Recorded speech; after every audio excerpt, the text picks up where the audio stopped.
Chinnaswamy stadium వద్ద జరిగిన తొక్కిసలాట ప్రతి ఒక్కరి హృదయాన్ని కలచివేసింది. ఇప్పుడు ఈ విషయంలో కర్ణాటక ప్రభుత్వం సంచలన నిర్ణయం తీసుకుంది. ఈ స్టేడియాన్ని మరో ప్రాంతానికి తరలించేందుకు ప్రయత్నాలు చేస్తోంది కర్ణాటక ప్రభుత్వం.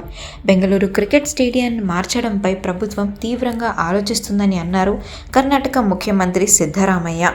ఈ సమస్యను దీర్ఘకాలిక పరిష్కారం కోసం ఆలోచిస్తోందని, ఈ స్టేడియం వేరే చోటికి తరలించనున్నట్లుగా తెలిపారు. ఈ ఘటన తనను, ప్రభుత్వాన్ని బాధించిందని అన్నారు ముఖ్యమంత్రి.